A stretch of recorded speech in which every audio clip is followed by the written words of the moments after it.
Hello दोस्तों। इस video में हम एक अलग टाइप के आईपीओ पावर ग्रिड इनविट आईपीओ के बारे में बात करेंगे। दोस्तों, सबसे पहले हम समझेंगे कि ये इनविट होता क्या है। पावर ग्रिड इनविट, इसके बारे में डिटेल्स में हम समझने वाले हैं, इसकी स्ट्रेंथ, इसके वीकनेस, और लास्ट में हम आपको बताएंगे दोस्तों कि क्या आपके लिए ये आईपीओ सही है, आपके जो भी फाइनेंशियल उद्देश्य है उसके लिए ये आईपीओ का फिट बैठता है या नहीं। तो दोस्तों, लास्ट तक बने रहिए, कोई इंपॉर्टेंट इंफॉर्मेशन छूट ना जाए। सबसे पहले दोस्तों, आपने म्यूचुअल फंड्स का नाम सुना होगा। म्यूचुअल फंड्स में क्या होता है, आप एक म्यूचुअल फंड लेते हैं, समझ लीजिए कोई इक्विटी म्यूचुअल फंड लिया। वो क्या करता है, आपके बिहाफ में अलग अलग स्टॉक्स में इन्वेस्ट करता है। समझ लीजिए एक लार्ज कैप म्यूचुअल फंड है, तो वो लार्ज कैप के जो भी स्टॉक्स होते हैं वहां पर इन्वेस्ट करता है लगभग 80% तक। तो दोस्तों, ये होता है mutual fund. Debt mutual fund में वो बॉन्ड्स में, डेट में वो इन्वेस्ट करते हैं। तो दोस्तों, बिल्कुल ऐसा ही होता है इनविट। यहां पर डिफरेंस क्या है कि वो म्यूचुअल फंड जैसे स्टॉक्स में इन्वेस्ट करते हैं, ये इंफ्रास्ट्रक्चर एसेट में इन्वेस्ट करता है। अब इंफ्रास्ट्रक्चर एसेट क्या हुए, जैसे कि पावर ग्रिड लाइंस हुई, या फिर रोड हुए, या फिर रेलवे हुए। तो ये सब जो एसेट्स होते हैं, वहां पर आप तो डायरेक्टली इन्वेस्ट नहीं कर सकते हैं दोस्तों। तो आपकी जगह में एक ट्रस्ट बन जाता है, और वहां उस ट्रस्ट में आप पैसा डालते हैं, और वैसे ही आप यहां पर इन्वेस्ट करते हैं, डायरेक्टली नहीं, इनडायरेक्टली। सिमिलरली जैसे म्यूचुअल फंड में आप स्टॉक्स में डायरेक्टली नहीं, इनडायरेक्टली आप इन्वेस्ट करते हैं, सेम चीज यहां पर इनविट में भी होती है। ये इंफ्रास्ट्रक्चर एसेट में यहां इन्वेस्ट होता है। अब यहां पावर ग्रिड का जो इनविट आ रहा है उसके बारे में समझेंगे। यहां तीन चीजें सबसे इंपॉर्टेंट है।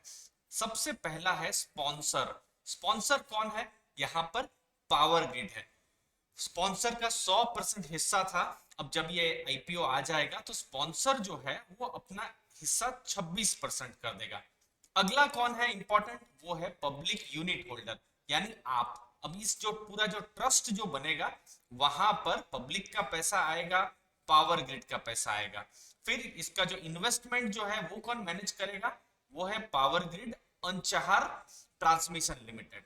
और इसका जो प्रोजेक्ट मैनेजर है वो कौन है, वो पावर ग्रिड ही दोस्तों। अब ये लोग क्या करेंगे, पांच ऑलरेडी बिल्कुल रेडी पांच प्रोजेक्ट्स है, वहीं पर ही ये लोग इन्वेस्ट करने वाले हैं।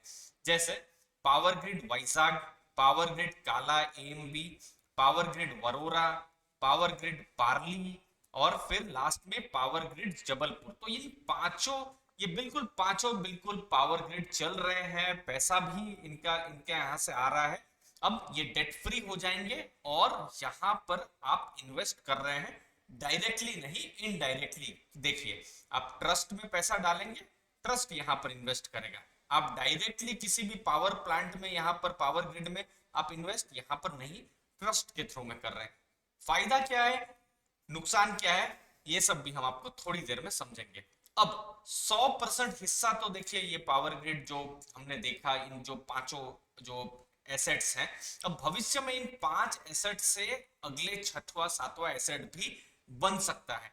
प्री ऑफर जैसे कि हमने डिस्कस किया, 100% अभी पावर ग्रिड के हाथ में है, लेकिन आईपीओ के बाद 26% स्पॉन्सर मतलब पावर ग्रिड के हाथ में रहेगा, और 74% ट्रस्ट के हाथ में, मतलब आपके हाथ में इनडायरेक्टली ये रहेगा। अब इसके फायदे क्या होते हैं दोस्तों, सबसे इंपॉर्टेंट चीज क्या है कि ये इनकम जनरेटिंग है। ये जितने भी पांच हमने अभी जो नाम हमने यहाँ डिस्कस किए, ये पांचों बिल्कुल चालू हालात में है, और यहाँ पर एज पर सेबी रूल 80% यहां से ही पैसा आएगा दोस्तों। तो ये चीज को समझना है, जो पैसा जो लगेगा 80% यहीं पर ही लगने वाला है।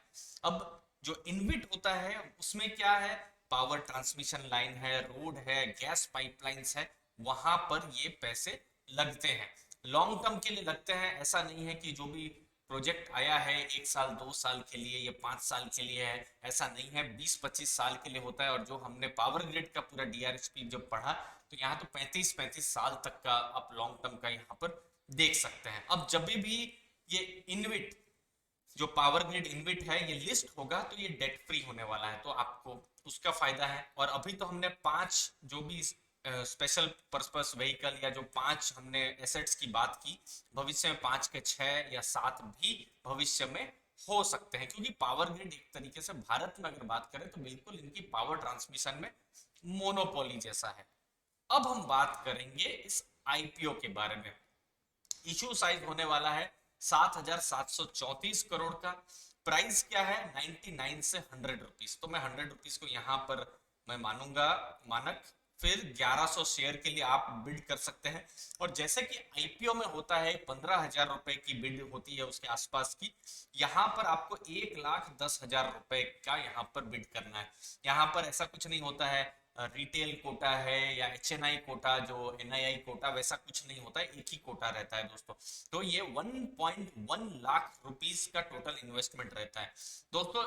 आपको शायद लग सकता है ये ज्यादा है, लेकिन कुछ सालों पहले एक और इन्विट आया था आईआरबी का, ये देखिए मैंने यहाँ पर लिखा भी है।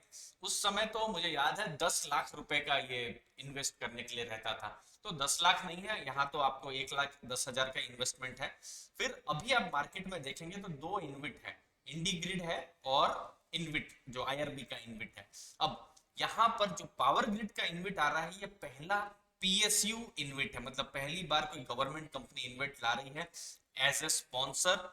अभी तो 100% उनका हिस्सा है, लेकिन वो हिस्सा घटकर 26% हो जाएगा दोस्तों।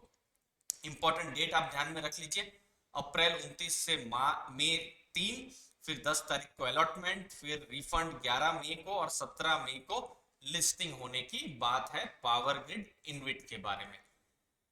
अब यहां पर कहां पैसा बन सकता है, किनके लिए है दोस्तों? देखिए, ये इन्विट में कभी भी आप इन्वेस्ट कर रहे हैं तो ये इन्विट में स्टेबल कंसिस्टेंट कैश फ्लो होता है, और रूल के हिसाब से जो भी कैश आया है 90% इसको डिस्ट्रीब्यूट करना ही है। तो दोस्तों, आप एक ऐसे इन्वेस्टर हैं जिनको थोड़ा कंसिस्टेंट पैसा चाहिए, जो डिविडेंड, इसको डिविडेंड तो नहीं कह सकते, ये डिस्ट्रीब्यूशन है, जिसको महीने में कुछ या फिर 3-4 महीनों में कुछ डिविडेंड आना चाहिए, कुछ कंसिस्टेंट पैसा आना चाहिए, बहुत ज्यादा एग्रेशन में आपको नहीं जाना है।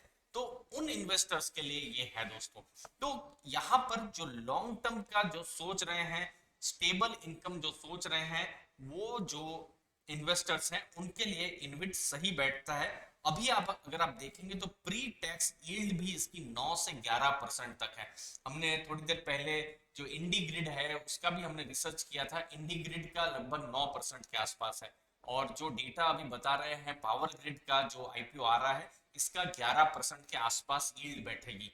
और फिर बाद में इसके भाव बढ़े, क्योंकि लिस्ट होने के बाद 100 रुपया है तो 100 का वो 110 भी हो सकता है दोस्तों, नीचे भी जा सकता है। लेकिन मेन चीज क्या है, यहाँ पर अभी के जो 100 रुपए का जो भाव है, आपको 9 से 11% की यहाँ पर यील्ड मिल रही है। अब 100 रुपए यहाँ पर समझ लीजिए, 100 रुपए तो आपने यहाँ पर इन्वेस्ट कर दिए जो भी पावर ग्रिड का इन्विट है, तो इसमें से 80 रुपए तो ऑनगोइंग प्रोजेक्ट में ही लगेंगे। ऑनगोइंग ये जो 5 जो प्रोजेक्ट हमने बात किया है वहीं पर ही लगेंगे, और बाकी के जो 20 रुपए हैं वो कहीं डेट में या कहीं दूसरे इंस्ट्रूमेंट, कैश होगा, फिक्स डिपॉजिट होगा, वहां पर वो वहां पर इन्वेस्ट करेंगे, तो वहां से जो पैसा आएगा। बट मेन पैसा तो ये जो 5 जो पावर ग्रिड है जो हमने बात की, वहीं से ही आने वाला है। और 9 से 11% का एक्सपेक्टेशन एज एन इन्वेस्टर कर सकते हैं।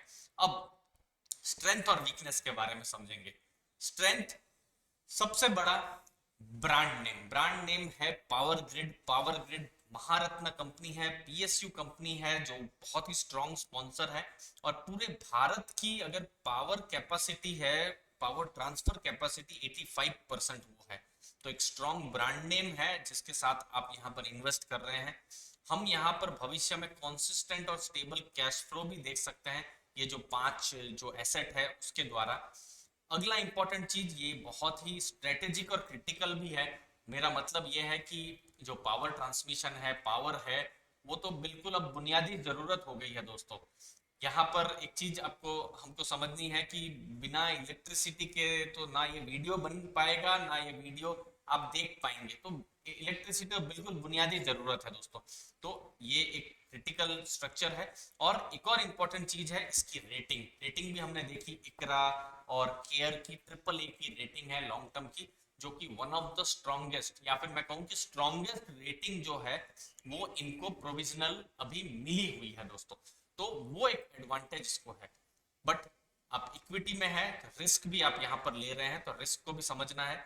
ये जो नया ट्रस्ट जो अभी बना है, जो जहाँ पर जो 74% जहाँ पर अभी इस नए ट्रस्ट में जो भी पैसा अभी आएगा, ये बहुत नया है। सितंबर 2020 में ये ट्रस्ट बना है और जनवरी में ही इन्होंने डीआरएचपी फाइल की थी। तो एक लॉन्ग टर्म का ट्रस्ट की हिस्ट्री नहीं है। भविष्य में ऐसा भी हो सकता है कि जो भी ट्रांसमिशन है, जो भी एसेट्स, जो भी ट्रांसमिशन है, ट्रांसमिशन ना कर पाए, प्रॉब्लम्स हो सकती है, लेबर प्रॉब्लम हो सकती है, पॉलिटिकल प्रॉब्लम्स हो सकती है, बिजनेस प्रॉब्लम्स हो सकती है। तो इनिशियल जो भी पोर्टफोलियो में जो भी एजम्पशन है फाइनेंशियल के भविष्य के, वैसा हो सकता है कि ऐसा ना हो। तो बहुत सारी चीजें हैं यहाँ पर। कॉन्सिस्टेंट इसीलिए बोला जाता है क्योंकि एक बार आपने करार कर दिया तो आपके पास एक कॉन्सिस्टेंटली पैसा आता रहेगा अगले कुछ सालों के लिए। सेम चीज यहाँ पर हो सकता है कि पैसा ना भी आए, कोई भी जो सामने वाला जो पार्टी है पैसा देने के लिए थोड़ा सा सक्षम ना रहे, तो वो कुछ डिसएडवांटेजेस है। ओवरऑल ये उन इन्वेस्टर्स के लिए एक अच्छा रह सकता है जो अपना थोड़ा सा डाइवर्सिफाई करना चाहते हैं। समझ लीजिए आपके पास 5 लाख रुपए हैं और यहाँ पर आप 1 लाख रुपए डाल दे रहे हैं तो बहुत ज्यादा रिस्की हो जाएगा। लेकिन आपके पास लेट से नेटवर्थ आपकी 50 लाख से ज्यादा है और अपने 1 लाख का यहाँ इन्वेस्ट कर रहे हैं, मतलब आपका 2% का, तो इतना का तो आप यहाँ पर रिस्क ले ही सकते हैं दोस्तों। यहाँ पर जरूर अपने फाइनेंशियल एडवाइजर की जरूर सलाह लीजिएगा। एक यहाँ पर इंपॉर्टेंट एडवांटेज ये है कि कॉन्सिस्टेंट यहाँ पर डिविडेंड की तरह आपको यहाँ पर पेमेंट मिलता रहेगा और लिस्टेड भी है, तो भविष्य में आपको कभी भी बेचना होगा तो बेच सकते हैं। लेकिन क्या भाव रहेगा वो बोल पाना मुश्किल है। 100 का 90 भी हो सकता है, 110 भी हो सकता है। यहाँ पर आपको जो मेन जो एडवांटेज है वो है 10 से 11% की यील्ड, जो किसी भी एफडी से अच्छी है। और दूसरी जगह में इक्विटी का रिस्क भी बहुत कम है। आप इक्विटी में कोई स्टॉक लेते हैं, स्टॉक नीचे भी जा सकता है, लेकिन यहाँ पर नीचे जाए तो भी आपको जो डिविडेंड यील्ड है या जो भी डिस्ट्रीब्यूशन का जो पैसा है वो तो आपको मिलता ही रहेगा। तो ये सब कुछ एडवांटेजेस रहे और डिसएडवांटेज रहे दोस्तों। कोई भी आपको डाउट हो कमेंट सेक्शन में जरूर पूछिए। आपने अपना समय दिया, इस समय के लिए बहुत बहुत धन्यवाद। थैंक यू वेरी मच दोस्तों।